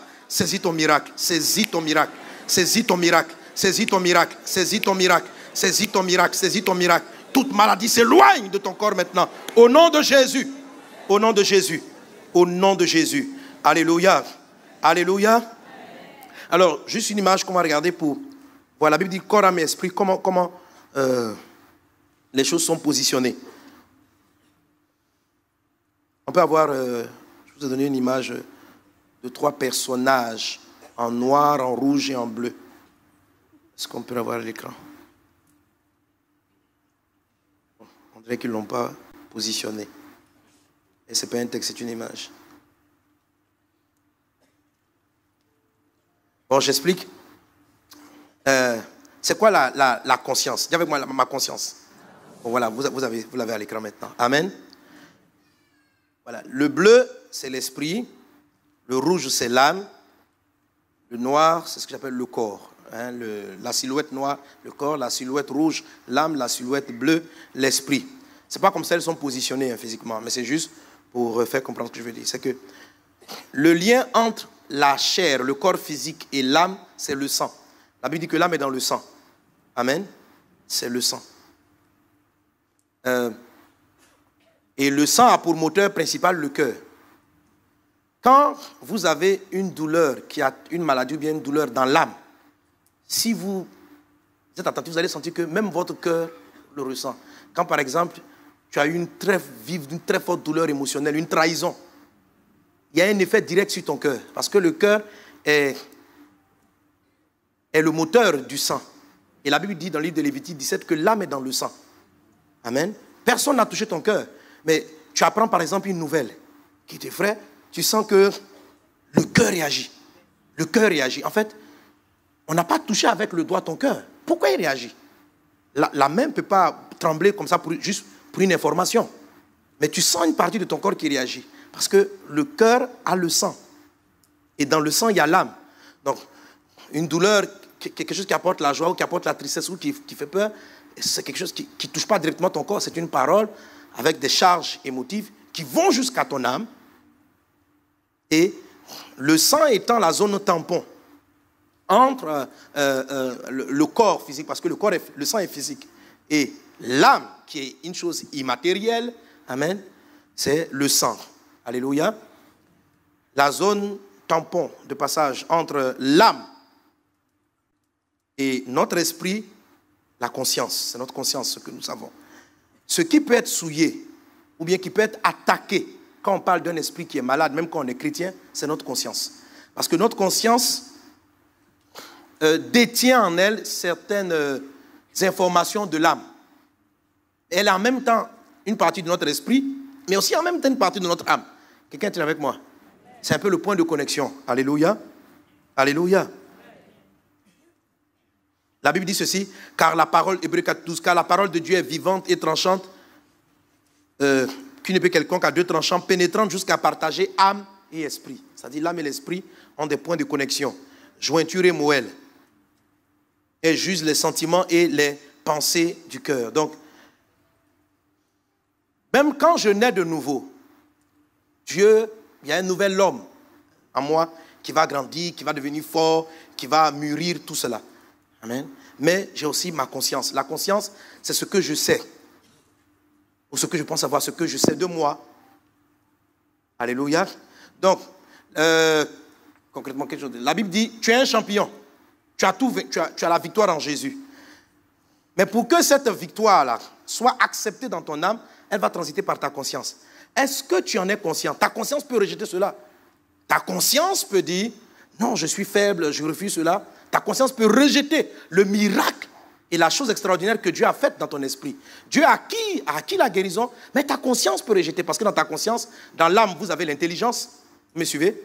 Ton raisonnement, au niveau de la partie de la conscience, peut rejeter ton miracle. Peut rejeter ce que Dieu a fait. De sorte que le miracle de Dieu n'arrive pas à transiter en fait, la guérison que le Seigneur a acquise pour ton esprit, la santé qui a été acquise dans ton esprit, n'arrive pas à prendre l'ascendant sur tes émotions, sur ton âme et sur ton corps. Quelqu'un est avec moi? Voilà. Mais même si tu ne comprends pas cela, que tu prends la parole par la foi, ça marche aussi. Amen. Voilà. Comme maintenant on aime les compréhensions, on oublie de tout expliquer. Alléluia. Amen. La Bible dit que l'esprit le soutient dans la maladie. Mais lorsqu'un esprit est abattu, qui peut relever? Ça veut dire qu'il devient très difficile lorsque votre esprit est abattu, de saisir le miracle. Ça devient très compliqué. Maintenant, qu'est-ce qui peut abattre l'esprit? Parlons un peu de la conscience rapidement. 1 Timothée chapitre 1, verset 19. Il est dit, en gardant la foi et une bonne conscience. Cette conscience, quelques-uns l'ont perdue et ont fait, disons-le, et ont fait quoi? Naufrage par rapport à la foi. L'apôtre Paul parlait des chrétiens. Donc il y a des personnes qui ont laissé leur conscience être atteinte. Donc le pasteur a longuement expliqué les blessures qui peuvent arriver à l'âme. Donc lorsque ces blessures arrivent à l'âme, et vous finissez, parce que la conscience, c'est ton identité. Tu es conscient de qui tu es. Amen. Lorsque ta conscience est affectée, elle amène la foi que tu avais à faire naufrage. Est-ce qu'on est ensemble? En gardant la foi et une bonne conscience. Donc il faut garder la foi, mais il faut garder aussi une bonne conscience. Amen.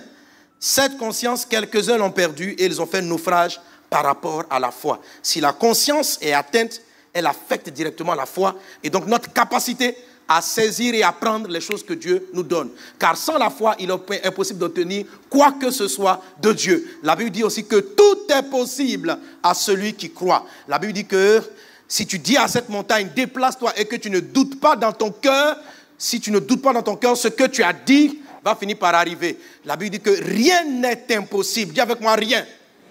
Rien. Est-ce que tu crois en la Bible?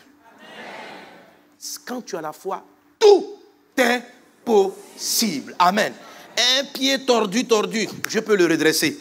Un enfant que la science a dit, c'est fini. Maintenant, mets-le en centre d'éducation pour faire quoi? Dieu peut le guérir. Tout est fonction de la foi. On dit non, c'est quoi, moteur, on ne peut rien faire. Tout cela, c'est une affaire de foi. Ta conscience ou ton âme peut avoir tellement emmagasiné ce que tu as appris à l'école, la puissance de la médecine, que lorsque Dieu dit, je peux guérir ton enfant, ta conscience est souillée par ce que tu as acquis. On t'a expliqué beaucoup de choses, on t'a expliqué pourquoi c'est compliqué, et tout cela c'est en toi. Donc, la foi est là et elle fait naufrage, elle coule. Pourquoi? La Bible dit que ceux qui ont perdu la bonne conscience font naufrage par rapport à la foi. Alors, tu es dans l'incapacité de voir les choses changer, de voir la gloire de Dieu se manifester, de voir les promesses de Dieu se réaliser dans ta vie, parce que quand on n'a pas la foi, on ne peut rien obtenir de Dieu. Mais aujourd'hui, dans le nom de Jésus, ton âme est restaurée, ton esprit est guéri. C'est pourquoi il faut la guérison. Alléluia. C'est pourquoi un des premiers messages de Jésus, il est venu pour libérer les gens de la prison captive. Les hommes sont captifs de leur conscience. C'est pourquoi la Bible dit ceci. Si nous marchons dans la chair, nous ne combattons pas selon la chair. Mais les âmes avec lesquelles nous combattons sont puissantes. Nous renversons les forteresses parce que la conscience est une forteresse. La conscience, c'est ce que tu sais. C'est tout ce que tu as appris. La conscience, c'est tout ce que ton âme a emmagasiné. Tout est là. Tout est là. On arrive en Afrique, les gens se lèvent et ils marchent. Pourquoi? Parce que simplement dans leur esprit, pourquoi ils ont plus facilement la foi? Ils croient au surnaturel. Ils croient au surnaturel. Qu'il y ait des esprits qui agissent, qu'il y ait des démons, ce n'est pas... Ils n'ont rien à prouver. Pour eux, c'est un fait. Alors lorsqu'on dit que Dieu est vivant et qu'il est puissant et qu'il peut faire ceci, ils l'acceptent. Ils l'acceptent. Ils n'ont pas besoin d'aller faire un PhD pour comprendre ça. Ils n'ont pas besoin d'aller dans une école théologique. Et souvent même les écoles bibliques paralysent la foi. C'est-à-dire on vous explique tellement de choses, mais c'est vrai. Quand tu as fini, on t'explique. On va t'expliquer combien de gens ont échoué par rapport à la foi. Quand tu as fini, ce sont des choses qui entrent en toi. Et moi, ça m'a énormément fatigué. Et la foi qui guérit ou par laquelle on guérit les malades, tout le travail, c'est la restauration de la conscience, amener la conscience à être bonne. Parce que pour que la victoire de l'esprit puisse transcender, prendre l'ascendant sur l'âme et conduire le corps, contrôler le corps. L'esprit de l'homme et le siège, tout est là. La guérison a été acquise à la croix. Il dit, vous avez été guéris. Alléluia. Amen. Alléluia. Amen. Alléluia. Amen. Amen. C'est pourquoi il faut renverser les barrières, il faut renverser les forteresses internes. Quelqu'un est avec moi? Amen. Tite dit ceci, Tite 1,15, il a dit, Tout est pur pour ceux qui sont purs, mais rien n'est pur pour ceux qui sont souillés et incrédules. Leur intelligence et leur conscience sont souillées. Quand tu es pur dans ta conscience, alors tu saisis tout. Mais quand la conscience est souillée, rien n'est pur. Amen.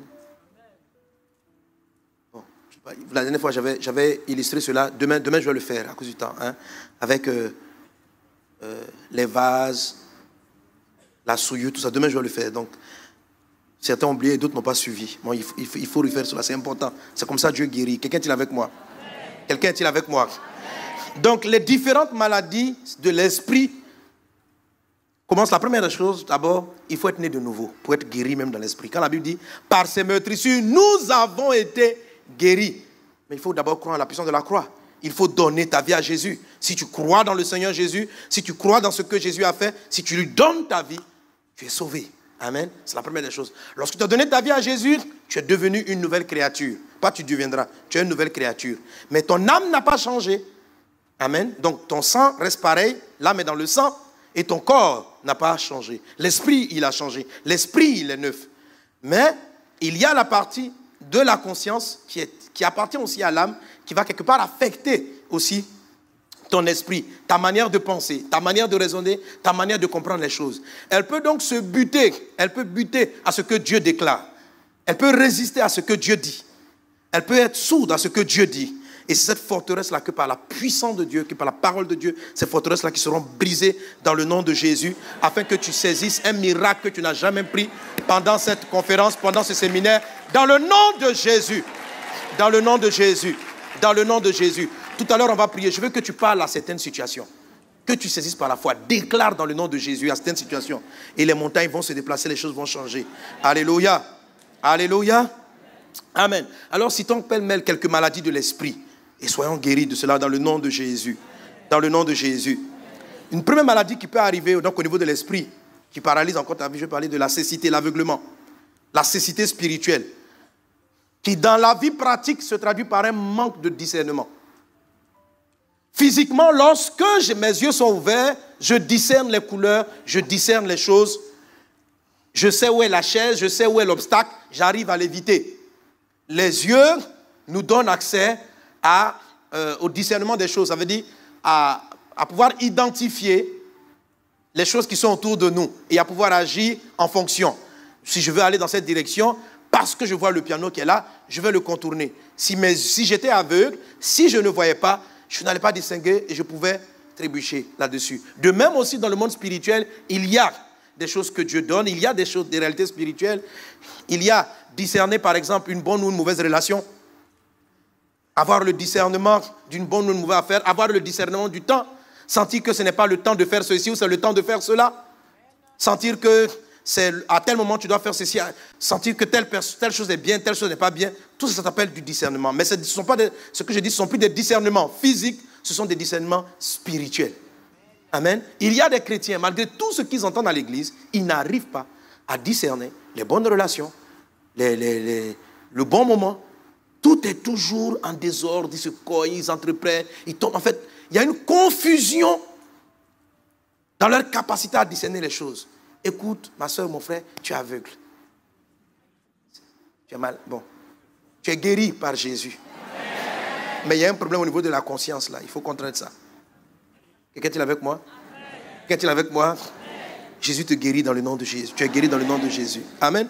Jésus pouvait dire en Luc 6, 39, il leur dit cette parabole. Un aveugle peut-il conduire un aveugle? Ne tomberont-ils tous dans une fosse? Ça veut dire, Jésus parlait des pharisiens. Il dit, vous êtes aveugles et vous enseignez aux aveugles.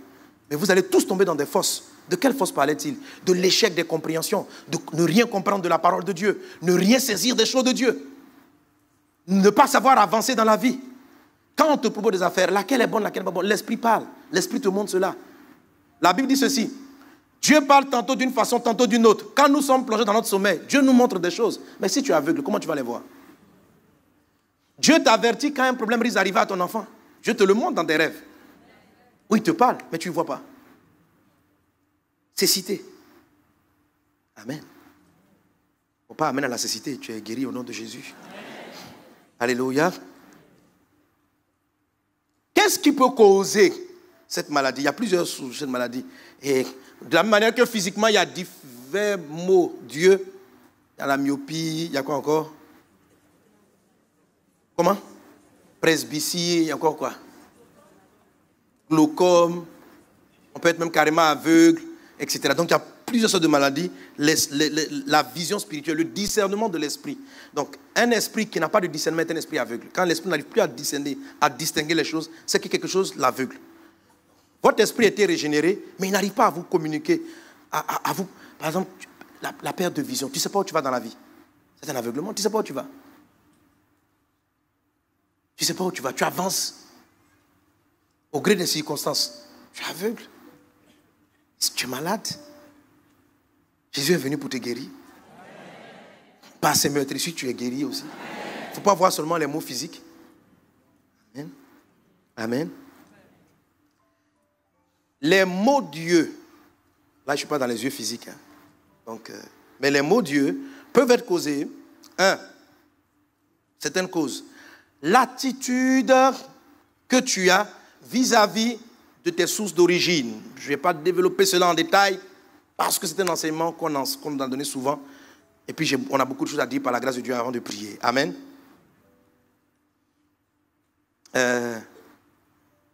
Je parle l'attitude que tu as vis-à-vis de tes sources, ou bien vis-à-vis de ce qu'on appelle tes pères, tes points d'origine, ton point de départ. Le comportement que tu as vis-à-vis de ton point de départ a une incidence sur ton aptitude à discerner, ta capacité à discerner spirituellement. Donc, qu'est-ce que je suis en train de dire?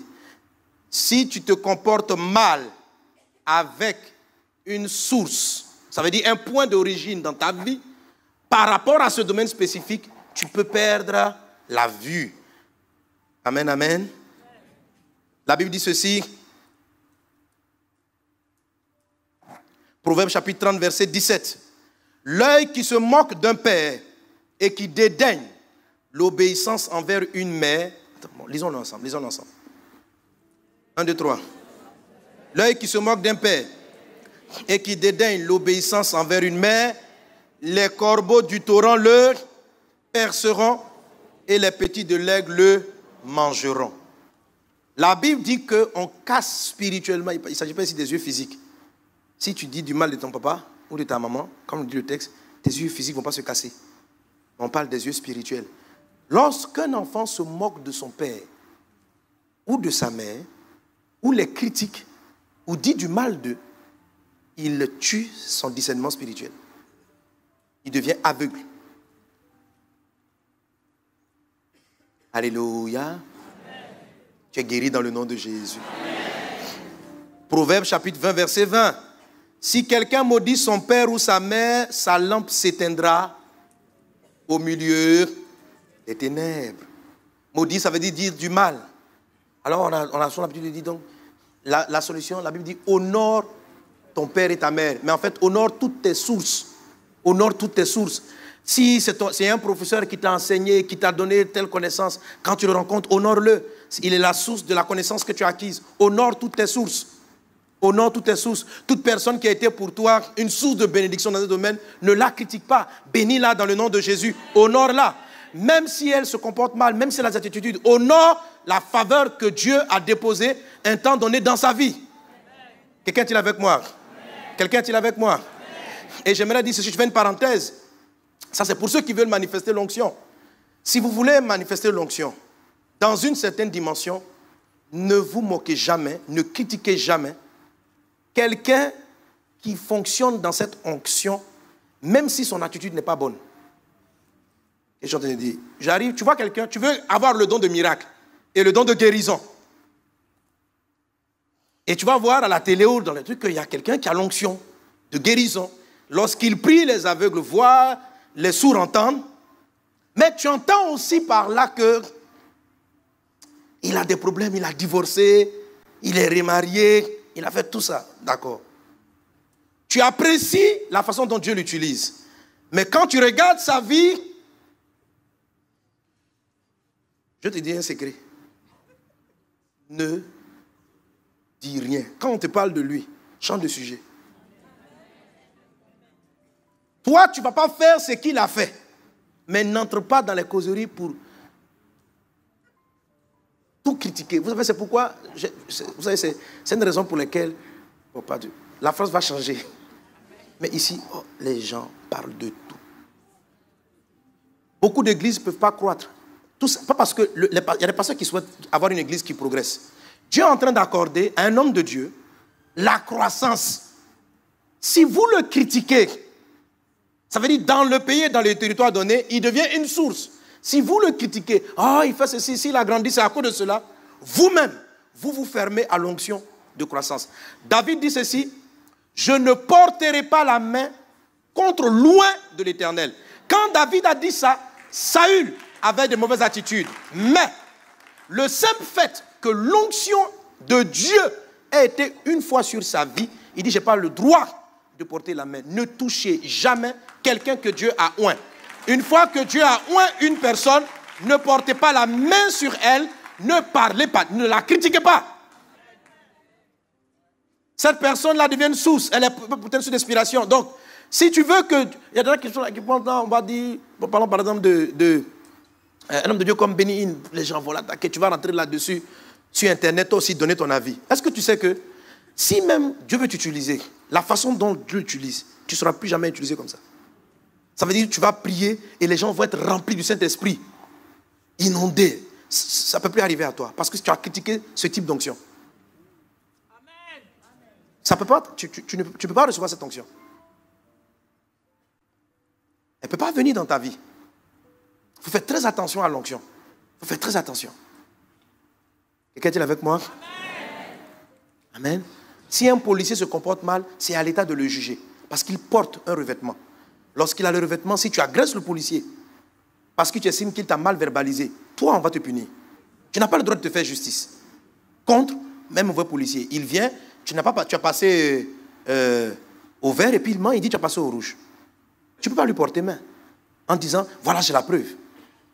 Là, pendant qu'il est sous le manteau, l'onction c'est un revêtement, pendant qu'il est sous le revêtement, tu gardes le silence, tu dis rien, tu peux signaler au début que c'est injuste et tu vas sur une procédure normale. Mais il faut faire très attention, on ne joue pas avec le manteau lorsque quelqu'un le porte.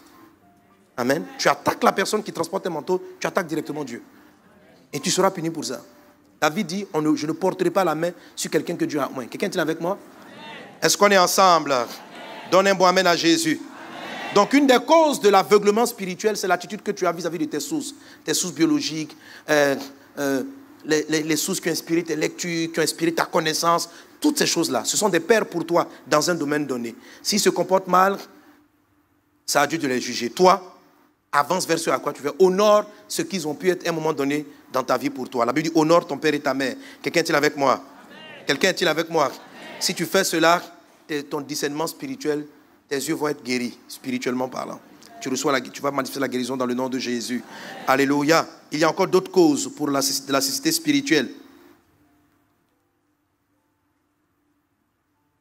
Donc l'attitude qu'on a vis-à-vis de nos sources, l'amour du monde. L'amour du monde. 2 Pierre chapitre 1 verset 9. Pardon, 2 Corinthiens chapitre 4 verset 4. Il est dit, pour les incrédules, dont le Dieu de ce siècle a aveuglé l'intelligence, afin qu'ils ne vissent pas briller la splendeur de l'évangile et de la gloire de Christ, qui est l'image du Dieu. Amen. Donc les incrédules dans le Dieu de ce siècle, ceux qui aiment ce siècle, ceux qui aiment les choses de ce monde, qui courent après la gloire, l'honneur, la richesse, qui courent après ces choses, au lieu de courir après leur destin, ils finissent par être aveugles. Ils sont tellement manipulés par la quête de la gloire, de la richesse, de toutes ces choses-là, que ça les aveugle par rapport aux richesses de Dieu. La Bible parle de ce type d'aveuglement-là. Est-ce que quelqu'un me suit? Vous le voyez se manifester dans la vie d'Abraham, avec l'histoire de Lot et d'Abraham dans les livres de la Genèse. La Bible dit, j'aime bien cette image, vous savez que le nom de Lot signifie en hébreu le voile. Donc un voile, c'est quelque chose qui couvre le visage. Et la Bible dit dans le livre de Genèse... j'ai trouvé la référence, la Bible dans le livre de Genèse 13, 14, il est dit, l'Éternel dit à Abraham, après que Lot se fut séparé de lui, lève les yeux et du lieu où tu es, regarde vers le nord et le midi, vers l'orient et l'occident, tout le pays que tu vois, je te le donne en héritage. C'est vrai, c'est une métaphore, mais c'est une métaphore très sensée. L'histoire du prophète Abraham, c'est quoi? De l'homme de Dieu Abraham, c'est quoi? Dieu lui a fait une promesse. Il a dit, entre dans la terre promise. Si vous lisez son histoire, Abraham est arrivé à Canaan et il a commencé à tourner en rond. Il ne possédait pas son héritage. Il ne le voyait pas. Dieu lui a même donné une vision et il a même bâti un hôtel à Bethel. Mais la Bible dit qu'il a quitté Canaan, il est parti en Égypte. C'est en Égypte qu'il a appris Agar. Parce qu'Agar est une Égyptienne. C'est là qu'il a quitté la Mésopotamie, qui est l'Irak. Il est arrivé dans la terre promise. Il a dépassé la terre promise. Il est allé en Égypte. Il a amené des problèmes de l'Égypte avec lui. Parce que pendant tout ce temps, Dieu lui avait demandé de se séparer de Lot. Mais Abraham n'écoutait pas. Et lorsque, la Bible dit que dès que Lot est parti, c'est comme si les yeux d'Abraham se sont ouverts. Et il a vu son héritage. Dieu dit, tout ce territoire, il est à toi. Il y a des lots qui sont dans les vies des hommes. Et il y a peut-être des lots sur ta vie. Et qui est Lot? Lorsque Dieu a demandé à Abraham, Abraham a demandé à Lot, choisis ton territoire. La Bible dit ceci, dans ce texte. La Bible dit, Lot a choisi les endroits les plus beaux, ce qui brillait, ce qui frappait aux yeux. Vous savez, Lot était un croyant. La Bible dit, c'était même le seul juste qu'on a trouvé à Sodome. Mais il aimait le monde. Les choses qui brillaient. Les choses de ce monde. Et sa présence dans la vie de Lot, dans la vie d'Abraham, marque aussi ce genre de voiles qui sont sur nos yeux. Veux-tu être guéri spirituellement? Veux-tu voir spirituellement? Attache-toi aux choses de Dieu. Aime les choses de Dieu. Alléluia. Demain, avec le temps, je reviendrai là-dessus. Parce que ça tue le lot dans ta vie. L'amour du monde tue la vision. Tu ne vas pas voir ton futur. Où tu vas dans la vie. Où Dieu te conduit. Ce que Dieu attend de toi. Tu vas vivre une vie chrétienne sans destinée. Tu ne sais pas où tu vas. Tu vas vivre une vie chrétienne en tournant en rond. C'est une maladie de l'esprit. Ce n'est pas normal que tu tournes en rond. Que tu ne saches pas où Dieu te conduise. Il peut y avoir un temps pour cela. Mais ça peut être causé par un problème intérieur. Mais tu es guéri dans le nom puissant de Jésus. Alléluia. Alléluia. Encore d'autres choses. Vous avez la surdité spirituelle. La Bible parle de cela. Matthieu chapitre 13, verset 15. Car le cœur de ce peuple est devenu insensible. Ils ont endurci leurs oreilles. Ils ont fermé leurs yeux de peur qu'ils ne voient de leurs yeux et qu'ils n'entendent de leurs oreilles, qu'ils ne comprennent de leur cœur et qu'ils ne se convertissent et que je les guérisse. Jésus définit ici un peuple qui n'entendait plus. Un peuple qui n'entend plus, quelqu'un qui a l'oreille fermée, c'est quelqu'un qui a des difficultés à recevoir les directives divines. Celui qui est aveugle, il manque de discernement. Il ne sait pas faire le choix entre ce qui est bien et ce qui est mal. Et il ne voit pas son futur. Celui qui est sourd ne comprend pas la parole de Dieu. On a beau prêcher, il peut venir au culte, tu vas dire des choses puissantes, mais ça ne produit rien dans sa vie. Ça ne produit rien parce que ses oreilles sont fermées. Et la Bible dit ceci, ces gens-là ne pouvaient pas être guéris parce qu'ils étaient sourds. Mais que dans le nom de Jésus, toute surdité spirituelle soit ôtée par la puissance de Dieu. Amen. Les causes de la surdité spirituelle, c'est l'entêtement et l'incrédulité. C'est ce que j'ai expliqué tantôt. Le fait de vouloir raisonner en tout. Crois en Dieu. Attends-toi à Dieu. Attends-toi à voir maintenant ton miracle. Attends-toi à saisir les choses dans le nom de Jésus. Alléluia. Alléluia. Il y a des personnes qui sont estropiées. C'est-à-dire qu'ils n'ont pas de pieds. Ils sont infirmes spirituellement. C'est quoi l'estropié spirituel? La Bible associe les pieds aux ailes. La Bible dit portez à vos pieds les chaussures du zèle de l'évangile. Quelqu'un qui n'a pas de pieds spirituellement, qui est malade des pieds spirituels, c'est une personne qui se décourage vite, qui manque de motivation, qui n'arrive pas à courir vers son destin. Alors tu peux avoir un bon discernement, mais quand tu es infirme spirituellement, tu n'arrives pas à te propulser vers ton destin. Tu n'as pas le courage de faire ce en quoi tu crois. Il y a des choses que tu vois des entreprises, mais tu n'as pas de pied. Donc tu n'arrives pas à courir vers ta destinée. Amen. Peut-être que tu vois, peut-être que tu comprends les messages, mais tes jambes sont paralysées. Tu n'arrives pas à marcher sur le plan spirituel. Tu n'arrives pas à avancer vers ton destin. Est-ce qu'on est ensemble? Quelqu'un est-il avec moi? Mais que tu sois guéri dans le nom de Jésus. Comment je sais que je suis infirme? Ça peut être un problème de l'âme, mais quand c'est l'esprit, découragement chronique, démotivation. Donc je commence, je rentre dans les chantes, je chante un peu, à un moment donné j'arrête. Pourquoi? Dieu t'avait dit de chanter. Dieu t'avait dit que c'est là qu'il allait t'utiliser, il allait te bénir. Donc tu as vu la vision, tu sais que ce ministère est puissant pour toi. Mais dès que tu es arrivé, on t'a critiqué 2 ou 3 fois. Ton âme est abattue. Mais le problème, ce n'est pas que l'âme soit abattue. L'âme est toujours abattue après des coups. L'âme est toujours abattue après des blessures. L'âme prend toujours un coup. Tout le monde souffre de l'âme. Amen. Votre pasteur ici, qu'est-ce que les gens n'ont pas raconté contre lui? On a dit beaucoup de choses. Beaucoup parmi vous auraient arrêté l'œuvre pour ça. Beaucoup parmi nous se seraient arrêtés là sur la chair et commencent à donner des messages pleins d'aigreur. Au lieu de prêcher la parole de Dieu, regardez les gens, ils sont contre moi. Mais je vous dis, dans le nom de Jésus, je les lis, je les lis, je les lis. Non, non. Mais d'où lui vient la force? Pourquoi lorsque toi, tu as eu un coup intérieur, une blessure, tu as arrêté de faire ce que tu faisais? Tu as quitté ton groupe, tu as quitté ton département, tu as quitté ton poste. Pourquoi tu as changé de département? Ce n'est pas parce que Dieu t'a parlé. Non. Dieu t'a rien dit. C'est Dieu qui t'avait dit d'être dans le groupe d'intercession. Et quand tu es entré, et que les choses n'ont pas fonctionné comme tu aurais souhaité que ça fonctionne, mon frère, ce qui sera toujours pareil dans la vie. Amen. Voilà. On n'est pas encore au ciel, ok? Quand on sera au paradis, ça sera parfait. Amen. Pour le moment, on est avec des hommes. Amen. Et comme on dit, les choses sont imparfaites parce que toi, tu es là. Voilà. Les choses se passent mal dans l'équipe à cause de toi. À cause de chacun d'entre nous. Parce que chacun a ses propres faiblesses. Ok? Quelqu'un est avec moi? Mais pourquoi tu te décourages? Pourquoi tu ne vas pas jusqu'au bout? Estropié. La Bible dit, l'esprit de l'homme le soutient dans la maladie. Même les maux de l'âme. Donc, je prends l'exemple sur votre pasteur, sur le pasteur Yvan. Tu sens qu'il a un esprit fort, qui est déterminé à atteindre la vision. Ça sont ses jambes spirituelles. Donc, il y a une chose qu'il voit. Donc, quand même son âme est abattue, quand même il est attristé de ce qu'on peut lui dire, il trouve dans son esprit, quelqu'un est avec moi? Une force de se lever et de continuer d'agir pour Dieu. Mais quand l'esprit est abattu, qui le relèvera? C'est-à-dire, parce que tu vas prendre des coups. Mais si tu n'as pas de pieds, de jambes pour te relever spirituellement. Donc pourquoi plusieurs se découragent, abandonnent les groupes? Parce qu'ils sont estropiés, ils sont malades. Ils sont malades. Lorsque tu as des pieds, tu as du zèle, tu as de la motivation, tu te lèves, tu tombes, tu te redresses. Et tu continues. Alléluia. Et tu continues. Et tu avances. Quand tu as le discernement, tu sais ce que Dieu t'a dit. Quand tu as l'oreille, tu entends la voix de Dieu. Tu sais ce qu'il t'a dit. Mais quand tu es sourd, tu n'entends pas ce que Dieu dit. Tu ne comprends pas ce qu'il a dit pour toi.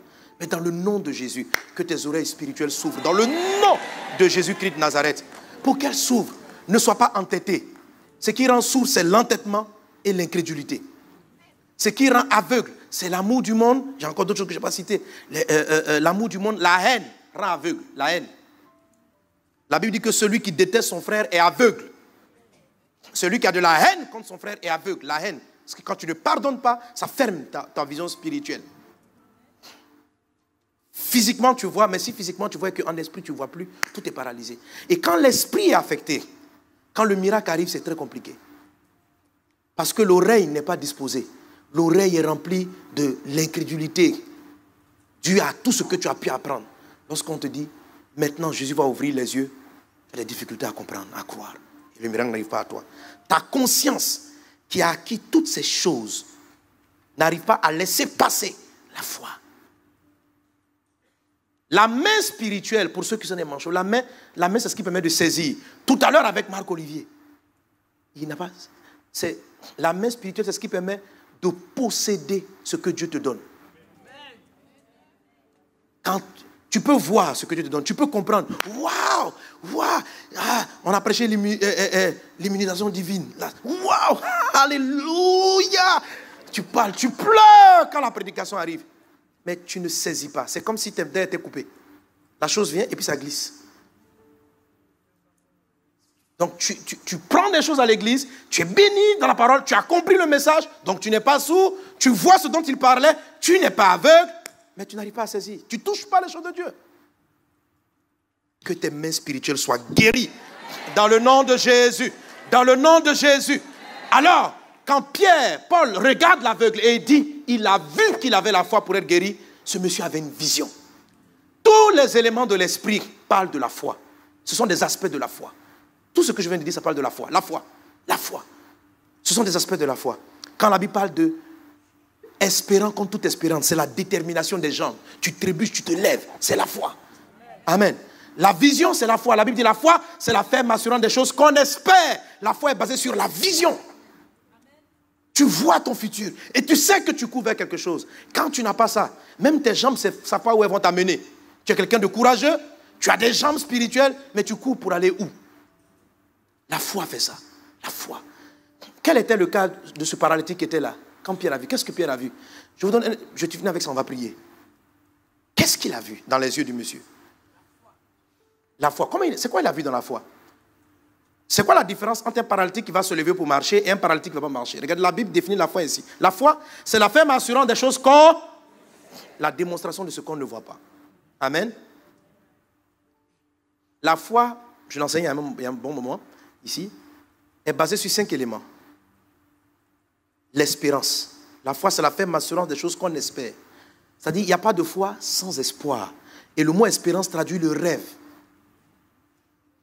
Tous ceux qui voient des miracles, qui vivent des miracles, se voient guéris déjà. Dans leur esprit, ils se voient en bonne santé. Ceux qui préparent le miracle, dans leur esprit, ils sont désespérés. Ils se plaignent de leur état. La foi, c'est la ferme assurance de ce qu'on espère. La foi, ce n'est pas la ferme assurance du désespoir. Quelquefois, moi, je vois, quand j'arrive à faire, on va prier pour que les malades soient guéris. Tu sens qu'il y a certains, leur pleur pour que Dieu les aide, c'est le désespoir. Qui me sortira de là? Oh Dieu, pasteur, aie pitié, prie pour moi.